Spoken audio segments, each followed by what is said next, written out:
안녕하세요, 여러분. 오늘도 귀한 사연을 들고 찾아왔습니다. 우리의 인생에 봄은 언제 찾아올까요? 20대의 청춘, 30대의 열정, 아니면 40대의 안정. 하지만 오늘 저희가 만나볼 분은 70대의 인생의 봄을 맞이하셨습니다. 그것도 아주 뜨거운 봄날을 말이죠. 청주시에 사시는 박명자 할머니의 사연입니다. 올해 75 되신 박명자 할머니. 50년을 함께 산 남편을 3년 전에 하늘나라로 떠나보내셨습니다. 그렇게 외롭고 쓸쓸한 날들을 보내고 계셨는데요. 작년 봄 우연히 시작한 노인 댄스 교실에서 운명 같은 만남이 있었다고 하네요. 그런데 이 만남이 할머니의 인생에 꽃을 피워주기도 했지만 동시에 커다란 고민거리를 안겨주기도 했답니다. 도대체 어떤 일이 있었던 걸까요? 자, 이제 박명자 할머니의 사연을 들어보겠습니다. 안녕하세요.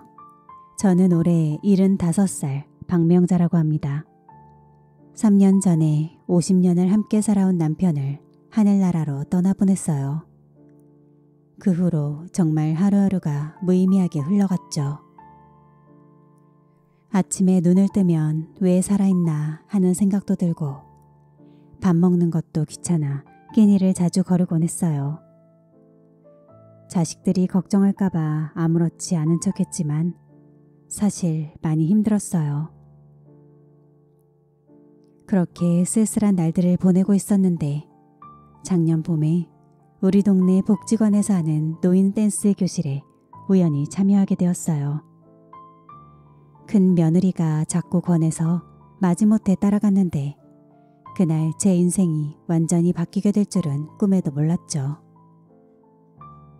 그날 만난 분이 있어요. 김철수 씨라고. 저보다 3살 어린 72살이에요. 음악에 맞춰 어설프게 몸을 움직이는데 김철수 씨가 제게 손을 내밀더라고요. 같이 춤출래요? 하고요.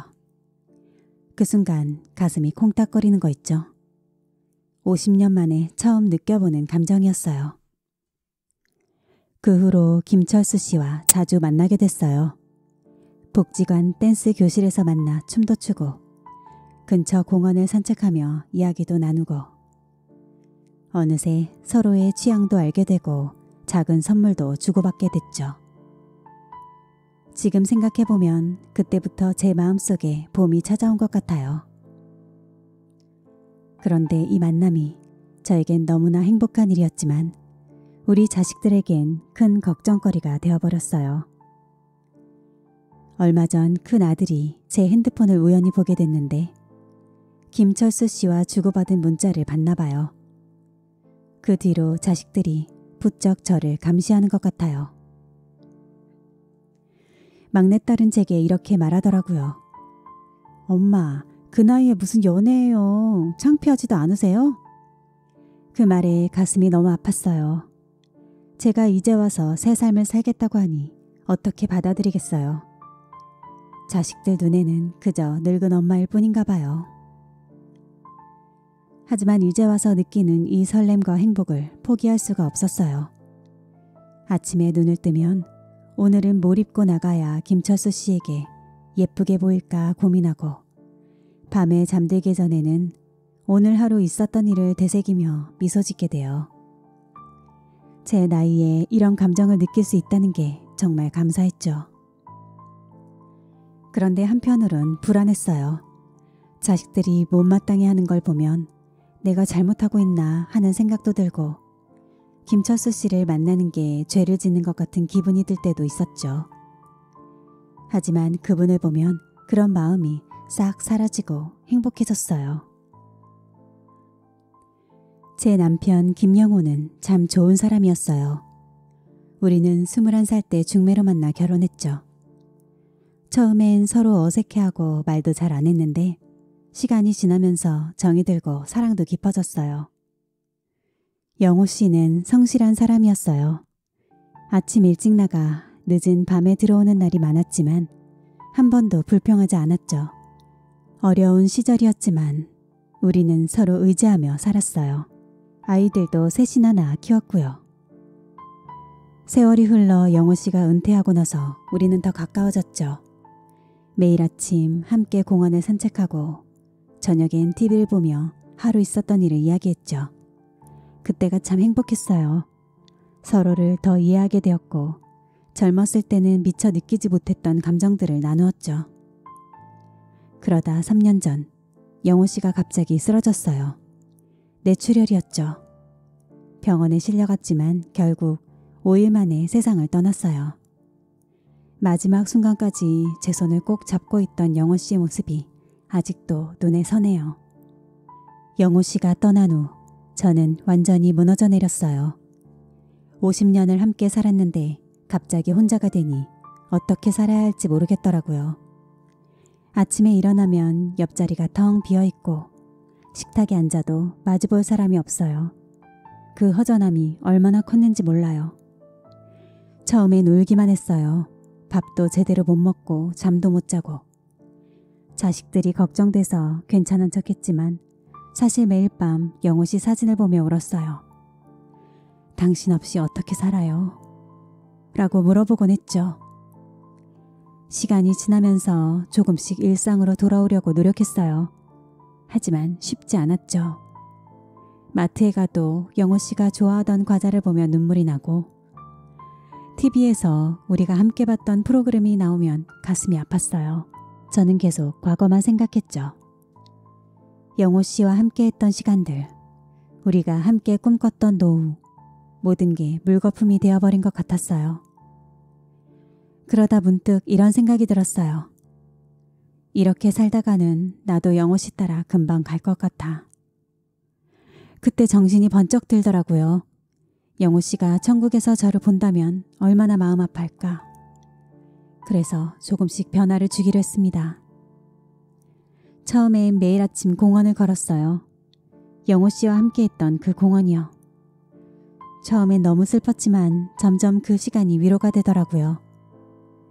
그러다 우연히 복지관 댄스 교실 광고를 보게 된 거예요. 처음엔 망설였죠. 내가 무슨 하고 말이죠. 하지만 큰 며느리가 등을 떠밀어줬어요. 어머니 한번 가보세요. 재밌을 거예요. 그 말에 용기를 내어 가보게 된 거죠. 그리고 그곳에서 김철수 씨를 만났어요. 지금 생각해보면 영호 씨가 저를 위해 김철수 씨를 보내준 게 아닐까 싶어요. 제가 혼자 무너지지 않고 다시 일어설 수 있게요. 하지만 한편으로는 죄책감이 들어요. 영호 씨에 대한 배신일까요? 이렇게 편지를 쓰다 보니 또 눈물이 나네요. 영호 씨, 당신 보고 싶어요. 하지만 이제는 조금은 웃을 수 있어요. 그래도 될까요? 그날 복지관 댄스 교실에 처음 갔을 때 저는 정말 긴장했어요. 문 앞에서 한참을 망설이다 들어갔죠. 들어가니 비슷한 또래 어르신들이 여러 명 계시더라고요. 다들 저보다 더 활기차 보여서 기가 좀 죽었어요. 선생님이 음악을 틀고 간단한 동작부터 가르쳐 주셨어요. 처음엔 어색해서 몸이 잘 안 움직이더라고요. 아, 역시 내가 무슨 하는 생각이 들어 그만두고 싶었죠. 그때 옆에서 누군가 말을 걸더라고요. 처음이세요? 저도 처음엔 그랬어요. 괜찮아요. 조금만 하다 보면 익숙해져요.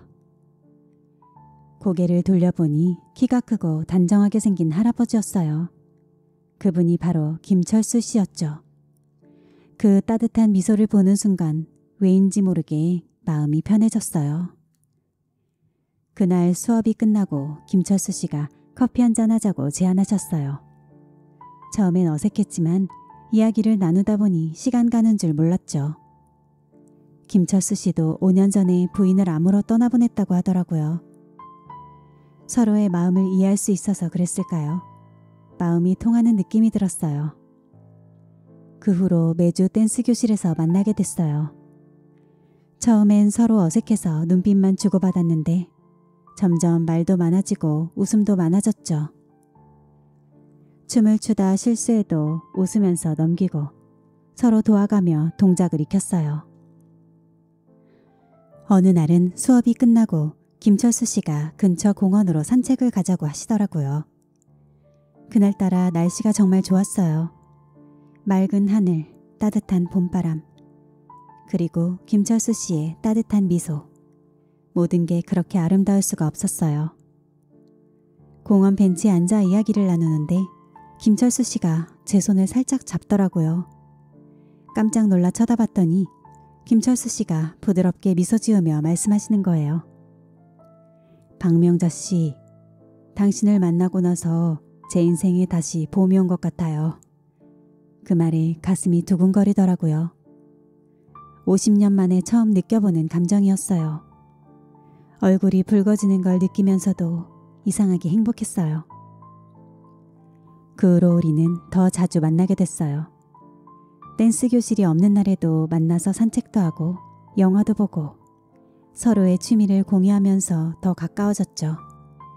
김철수 씨는 등산을 좋아하셔서 저도 따라 나섰는데 처음엔 힘들었지만 정상에 올랐을 때의 그 상쾌함이란 정말 오랜만에 느껴보는 삶의 활력이었어요.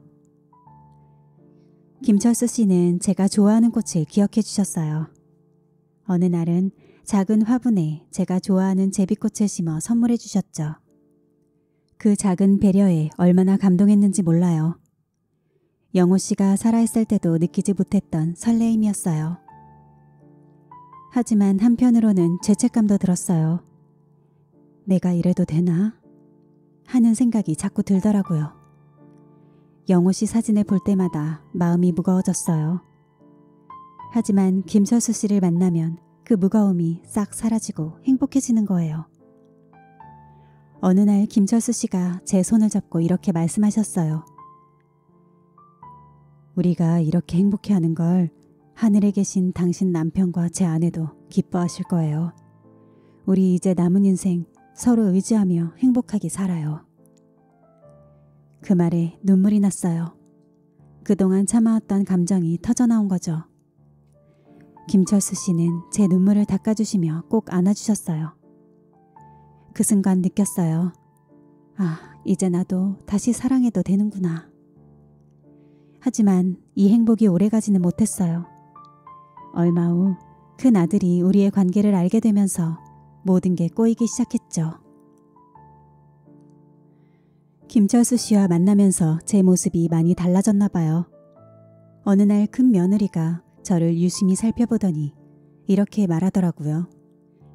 어머니, 요즘 좀 달라지신 것 같아요. 얼굴에 화색도 도시고. 뭐 좋은 일 있으세요? 순간 가슴이 덜컥 내려앉았어요. 얼굴이 붉어지는 걸 느끼면서 대충 둘러댔죠. 그래? 요즘 복지관에 다니면서 운동도 하고 그러다 보니까 그런가 보다. 며느리는 고개를 끄덕이긴 했지만 뭔가 의심하는 눈치였어요. 그날 이후로 자식들이 저를 유심히 관찰하는 것 같았죠. 특히 큰아들 성민이가 부쩍 전화를 자주 하더라고요. 엄마, 요즘 뭐하고 지내세요? 복지관은 잘 다니세요? 처음엔 그저 제 안부를 걱정해서 그러는 줄 알았어요. 하지만 점점 질문이 구체적으로 변해갔죠. 엄마, 복지관에서 친한 분 생기셨어요? 남자분은 없으세요? 그 말에 가슴이 쿵 내려앉았어요. 들킨 걸까? 불안한 마음에 또 둘러댔죠. 그냥 다들 친구처럼 지내는 거지 뭐 특별한 사람이 있겠니? 하지만 성민이는 쉽게 믿지 않는 눈치였죠.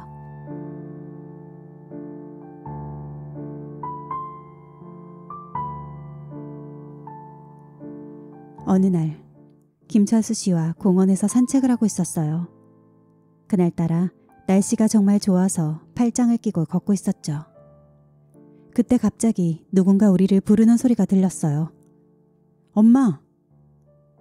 깜짝 놀라 돌아보니 성민이가 서 있더라고요. 순간 온몸에 식은땀이 났어요. 김철수 씨의 팔을 얼른 놓고 당황한 목소리로 말했죠.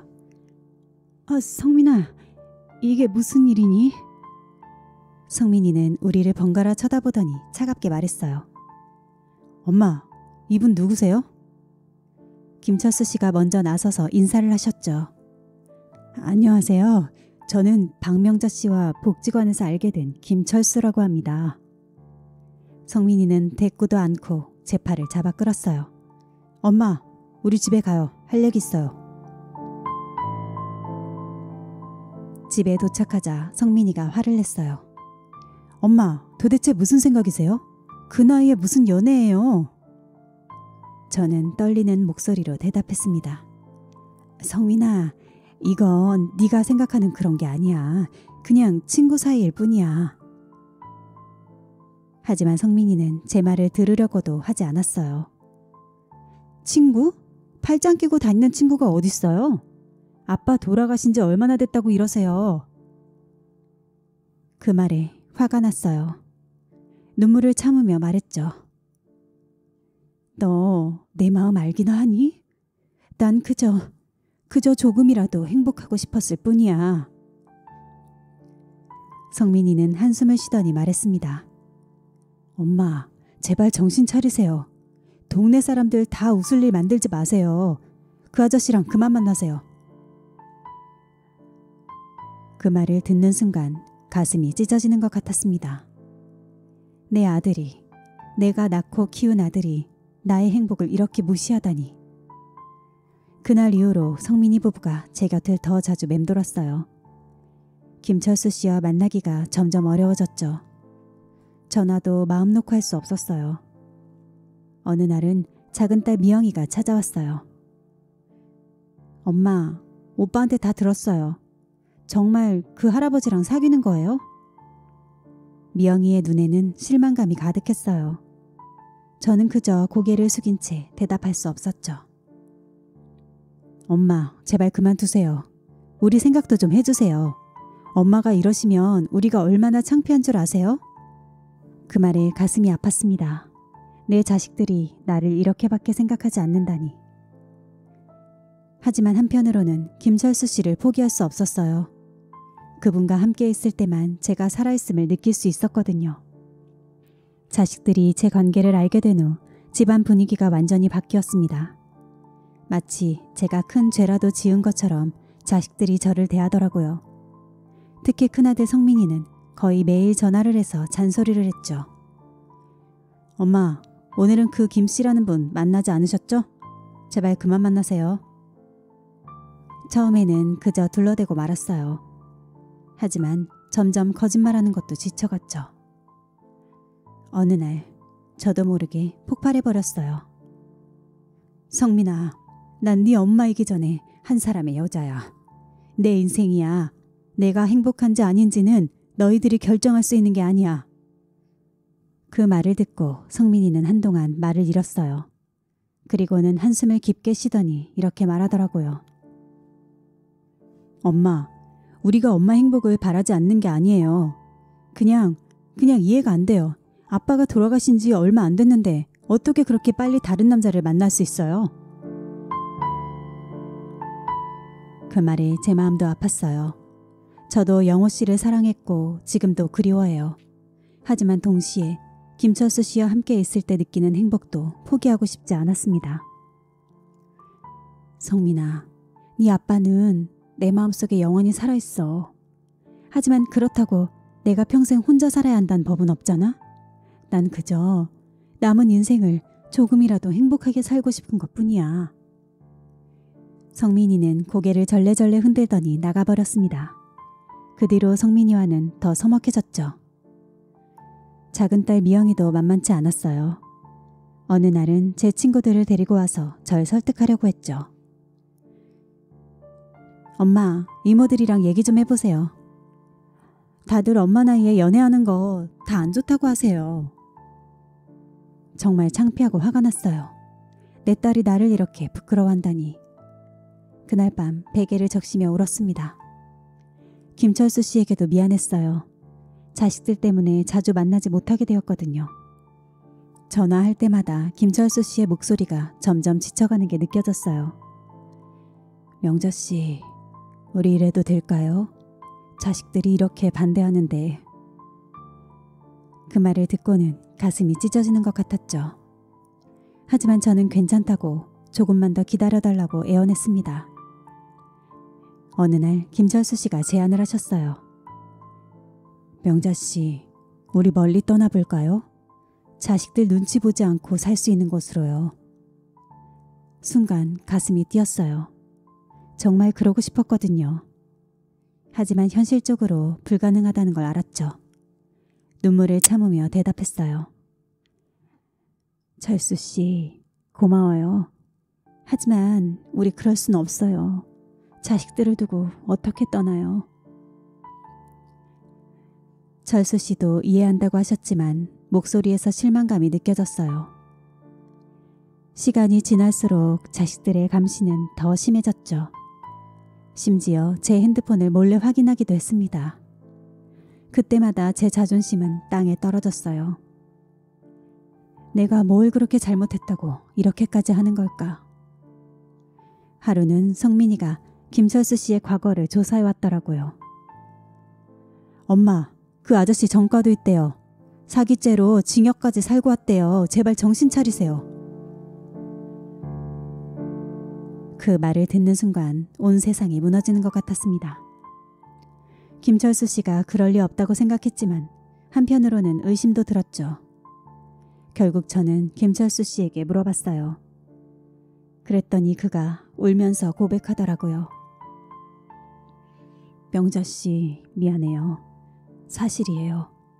하지만 그건 40년도 더 된 일이에요. 젊을 때 실수로. 그 이후로는 정말 바르게 살았어요. 당신에겐 말하지 않은 게 죄송해요. 그 말을 듣고 어떻게 해야 할지 몰랐어요. 김철수 씨를 믿고 싶었지만 자식들의 반대는 더 심해질 게 뻔했거든요. 자식들과의 갈등이 점점 심해지면서 저는 큰 결심을 하게 됐어요. 더 이상 이렇게 살 수는 없다고 생각했죠. 그래서 어느 날 가족들을 모아놓고 제 결정을 이야기했어요. 엄마 이제 독립할 거야. 따로 나가서 살려고. 그 말을 듣자마자 성민이가 벌떡 일어났어요. 엄마, 무슨 소리예요? 그 김 씨랑 같이 살겠다고요? 저는 고개를 저었어요. 아니, 그게 아니라 엄마 혼자 살 거야. 너희들 눈치 보며 사는 것도 지겹고 이제는 내 인생을 내 마음대로 살고 싶어. 성민이 부부와 미영이는 놀란 표정으로 저를 바라봤어요. 제가 이렇게 강하게 나올 줄은 몰랐나 봐요. 하지만 엄마 혼자 사시면 위험해요. 건강도 안 좋으신데. 미영이가 걱정스러운 목소리로 말했어요. 걱정 마. 엄마가 늙었다고 아무것도 못하는 것처럼 생각하지 마. 엄마도 아직 충분히 혼자 살 수 있어. 그 말에 성민이가 화를 냈어요. 도대체 왜 이러세요? 그 김씨 때문에 가족도 버리시겠다는 거예요? 성민아, 이건 김철수 씨 때문이 아니야. 엄마가 살고 싶은 대로 살고 싶어서 그래. 너희가 엄마를 이해해 주길 바랬는데 그게 아니더구나. 성민이 부부는 한동안 말을 잃었어요. 그러다 성민이 와이프가 조심스럽게 말을 꺼냈죠. 어머니, 정말 그렇게 하시고 싶으세요? 좀 더 생각해 보시면 안 될까요? 이미 충분히 생각했어. 집도 알아봤고 다음 주에 이사 갈 거야. 그 말에 집안이 발칵 뒤집혔어요. 성민이는 화를 내며 방으로 들어가 버렸고 미영이는 울면서 저를 설득하려고 했죠. 엄마 제발요. 우리가 뭐 잘못한 거 있어요? 왜 이러세요? 저는 한숨을 쉬며 대답했습니다. 미영아, 너희가 잘못한 게 아니야. 다만 엄마의 행복을 너희가 결정하려고 하는 게 문제야. 엄마도 한 사람의 인간으로서 존중받고 싶어. 그렇게 말하고 나니 오히려 마음이 편해졌어요. 그동안 참아왔던 말들을 하고 나니 후련하더라고요. 다음 날부터 저는 이사 준비를 시작했어요. 성민이는 계속 화를 내면서 저를 말리려 했지만 제 마음이 이미 정해졌죠. 이삿날 김철수 씨가 찾아왔어요. 짐을 옮기는 걸 도와주겠다고요. 성민이가 그걸 보고 또 화를 냈죠. 보세요. 역시 그 아저씨 때문이잖아요. 저는 단호하게 말했어요. 성민아, 이건 내 선택이야. 김철수 씨는 그저 도와주러 온 것뿐이야. 네가 도와주지 않으니까. 그 말에 성민이는 아무 말도 못하고 그냥 서 있었어요. 새 집으로 이사를 마치고 나니 정말 홀가분했어요. 작지만 아늑한 집이었죠. 제 물건들로 채워진 이 공간을 보니 뿌듯했어요. 하지만 기쁨도 잠시, 곧 현실이 찾아왔어요. 자식들과의 관계는 더 서먹해졌고 특히 성민이는 아예 연락을 끊어버렸어요. 미영이만 가끔 전화해서 안부를 물어보곤 했죠. 엄마 잘 지내세요? 밥은 잘 챙겨 드시고요. 미영이의 목소리에서 걱정이 묻어났어요. 저는 괜찮다고 잘 지내고 있다고 안심시켰죠. 하지만 사실 많이 외로웠어요. 김철수 씨와는 자주 만나지 못했고 자식들과도 멀어졌으니까요. 가끔은 내가 옳은 선택을 한 걸까 의문이 들기도 했어요. 그래도 후회하진 않았어요. 이제야 비로소 제 인생을 제가 결정할 수 있게 되었으니까요. 힘들지만 이게 제가 원하던 삶이라고 생각했어요. 혼자 살기 시작한 지 3개월 정도 지났을 때였어요. 어느 날 김철수 씨에게서 전화가 왔어요. 목소리가 많이 안 좋더라고요. 명자 씨, 나 좀 큰일 났어요. 가슴이 덜컥 내려앉았어요. 김철수 씨가 병원에 갔다 왔는데 위암 판정을 받았대요. 철수 씨, 어떡해요? 많이 아파요? 김철수 씨는 괜찮다고 걱정하지 말라고 하셨지만 전화기 너머로 들리는 숨소리가 거칠었어요. 그날 밤 난 잠을 이루지 못했어요. 철수 씨 생각만 하면 가슴이 아팠죠. 그리고 다음날 아침 결심했어요. 철수 씨 집으로 가서 병수발을 들기로요. 자식들에게 전화해서 상황을 설명했습니다. 역시나 반응이 좋지 않았죠. 엄마 미쳤어요? 그 아저씨 간병을 하겠다고요? 성민이가 화를 냈어요. 미영이도 말렸고요. 엄마 제발요. 우리가 그 아저씨 간병인 구해드릴게요. 엄마가 직접 가실 필요 없잖아요. 하지만 제 마음은 이미 정해졌습니다.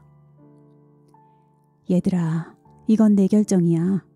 김철수 씨는 나에게 소중한 사람이고 지금 힘들 때 내가 옆에 있어주고 싶어.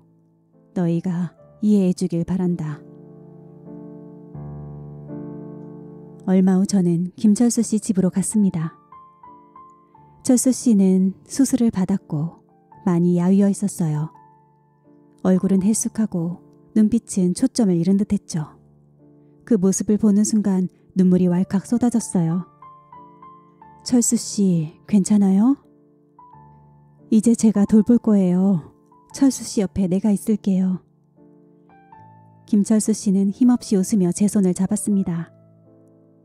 명자 씨, 미안해요. 이렇게 될 줄 몰랐어요. 저는 고개를 저었어요. 미안할 거 없어요. 우리가 서로 돕기로 했잖아요. 그렇게 제 간병 생활이 시작됐어요. 매일 아침 일찍 일어나 김철수 씨 약을 챙기고 식사를 준비하고 청소를 했죠.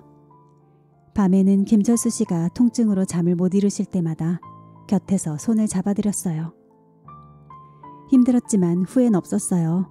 오히려 이렇게라도 김철수 씨 곁에 있을 수 있어 다행이라고 생각했죠. 그렇게 병간호를 시작한 지 한 달쯤 지났을 때였어요. 그날도 평소와 다름없이 김철수 씨의 아침 식사를 준비하고 있었죠. 미음을 끓이면서 철수 씨가 조금이라도 더 먹었으면 하는 마음으로 정성을 다했어요. 그때였어요. 갑자기 현관문이 거칠게 열리더니 낯선 사람들이 들이닥쳤죠. 깜짝 놀라 주방에 나와보니 중년 남자들과 여자 한 명이 거실에 서 있었어요. 누구세요? 떨리는 목소리로 물었어요. 그러자 그중 한 남자가 저를 노려보며 말했죠. 우리가 누구냐고요? 우리가 이 집 주인의 자식들이에요. 당신은 뭔데 이 집에 있는 거죠? 순간 가슴이 덜컥 내려앉았어요. 김철수 씨의 자녀들이라니. 철수 씨는 자녀들과 연락이 끊겼다고만 했지 자세한 이야기는 하지 않았거든요. 아, 저는 김철수 씨를 간병하고 있는... 말을 채 끝내기도 전에 여자가 말을 끊었어요. 간병? 우리 아버지를 간병한다고요? 누가 당신더러 그러래요? 그 말에 당황했지만 최대한 침착하게 대답하려 했어요.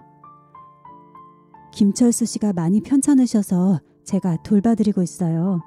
제가 김철수 씨의... 또다시 말을 끝내기도 전에 이번엔 남자가 끼어들었어요. 아, 알겠어요. 당신이 그 여자군요. 우리 아버지를 꼬셔서 재산을 노리는 그 여자. 그 말에 너무 충격을 받아 말을 잇지 못했죠. 재산을 노린다니 무슨 말도 안 되는 소리를. 잠깐만요. 오해하지 마세요. 저는 그저... 하지만 그들은 제 말을 들으려고 하지도 않았어요. 오히려 더 거세게 몰아붙이기 시작했죠. 듣자 하니 당신 우리 아버지랑 여행도 가고 놀이공원도 다니고 했다면서요? 그게 다 우리 아버지 돈으로 한 거 아니에요? 아니에요. 그건 우리가 함께... 거짓말 마세요. 우리 아버지가 당신 같은 사람한테 속아 넘어갈 리가 없어요. 분명 당신이 꼬셨겠지. 그때 김철수 씨의 방에서 소리가 들렸어요. 무슨 소리야? 왜 이렇게 시끄러워? 김철수 씨의 목소리였어요. 그 소리에 자녀들은 잠시 멈칫했지만 곧바로 방으로 들어가 버렸어요. 저는 그들을 따라 들어가려 했지만 한 남자가 저를 막아섰죠. 당신은 들어오지 마세요. 우리 가족일에 끼어들지 말라고요. 방 안에서 철수 씨와 자녀들의 대화 소리가 들렸어요. 김철수 씨가 화를 내는 소리, 자녀들이 소리 지르는 소리. 심장이 두근거렸죠. 잠시 후 자녀들이 방에서 나왔어요. 그들의 표정이 더 험악해져 있었죠. 당신, 아버지를 어떻게 꼬신 거예요? 우리 아버지가 당신 같은 사람한테 속아 넘어갈 리가 없다고요. 정말 오해해요. 저는 그저 김철수 씨를 진심으로... 진심? 웃기지 마세요. 나이가 몇 살인데 진심이래. 돈 때문에 그러는 거 뻔히 보이는데. 그 말에 너무 화가 났어요. 어떻게 이런 말을 할 수 있지? 제가 무슨 돈을 바라고 이러겠어요? 저는 그저 김철수 씨가 좋아서 그분과 함께 있고 싶어서. 아, 네. 그래서 아버지 재산 다 털어서 여행 다니고 그러셨겠죠. 그건 김철수 씨가 원해서. 됐어요. 설명할 거 없어요. 당장 이 집에서 나가세요. 우리가 아버지 모실 거예요. 하지만 김철수 씨의 상태가... 우리가 알아서 할게요. 당신은 더 이상 우리 아버지 옆에 있을 자격 없어요. 그때 김철수 씨가 힘겹게 방에서 나오셨어요. 너희들, 이게 무슨 짓이야. 명자 씨는 내가 필요해서 온 거야. 당장 사과해. 하지만 김철수 씨의 말에도 자녀들은 아랑곳하지 않았어요. 아버지, 속고 계시는 거예요. 이 사람은 아버지 재산만 노리고 있다고요. 그만해. 너희가 뭘 한다고 그래? 명자 씨는 내 인생에... 말을 끝내기도 전에 김철수 씨가 갑자기 쓰러지셨어요. 철수 씨! 저는 놀라서 달려갔지만 자녀들이 저를 밀쳐냈죠. 구급차를 불렀고 철수 씨는 병원으로 실려갔습니다. 저도 따라가려 했지만 자녀들이 막았어요. 당신은 오지 마세요. 이제 아버지 곁에 얼씬도 하지 마시라고요. 그렇게 저는 그 자리에 홀로 남겨졌습니다. 눈물이 멈추지 않았어요. 김철수 씨는 괜찮으실까? 내가 정말 그에게 해를 끼친 건 아닐까? 집으로 돌아와 하염없이 울었습니다. 자식들에게 전화해서 상황을 설명했죠. 엄마, 내가 말했잖아요. 이럴 줄 알았다고요. 성민이의 말에 더 가슴이 아팠습니다. 그 후로 몇 주가 지났지만 지금까지 철수 씨로부터 연락이 없어요. 그의 자녀들한테도 아무 소식이 없기에 제가 할 수 있는 건 그저 기도밖에 없습니다. 철수 씨는 괜찮을까요? 자식들을 설득시킬 수 있을까요? 이런 상황에 제가 어떻게 해야 할지 그저 답답하고 막막하기만 하네요. 이 편지를 읽고 계신 여러분, 제 이야기가 여러분께 어떻게 다가갔을지 모르겠습니다. 하지만 한 가지 꼭 말씀드리고 싶어요. 우리의 인생에 봄은 언제든 찾아올 수 있다고요. 그리고 그 봄을 맞이할 준비는 우리 스스로 해야 합니다. 저는 이제 이 모든 상황을 받아들이고 앞으로 펼쳐질 일들을 기다리려고 해요. 김철수 씨가 어떤 모습으로 돌아오셔도 저는 그분을 환영할 준비가 되어 있어요. 그리고 제 인생의 봄을 제 방식대로 계속해서 가꿔 나갈 겁니다. 여러분의 인생에도 아름다운 봄이 찾아오길 바랍니다. 그리고 그 봄을 온전히 누릴 수 있는 용기와 지혜가 함께하기를 진심으로 응원합니다. 긴 이야기 들어주셔서 감사합니다. 부디 여러분 모두 행복하세요. 청주에 사시는 박명자 할머니의 사연을 들어보셨습니다. 할머니의 이야기는 우리에게 많은 것을 생각하게 합니다. 과연 우리는 다른 사람의 행복을 진심으로 축하해 줄 수 있을지, 그리고 우리 자신의 행복을 위해 얼마나 노력하고 있는지 말입니다. 박명자 할머니의 이야기가 여러분 모두에게 작은 위로와 용기가 되었기를 바랍니다. 우리 모두의 인생에 아름다운 봄이 찾아오길, 그리고 그 봄을 온전히 누릴 수 있는 지혜와 용기가 함께하기를 진심으로 응원합니다. 댓글로 두 분께 응원의 메시지를 남겨주시면 아마도 큰 힘이 될 것 같습니다. 그리고 구독과 좋아요, 알람 설정도 꼭 부탁드려요. 다음 영상 제작에 큰 힘이 됩니다. 오늘 하루도 수고 많으셨습니다.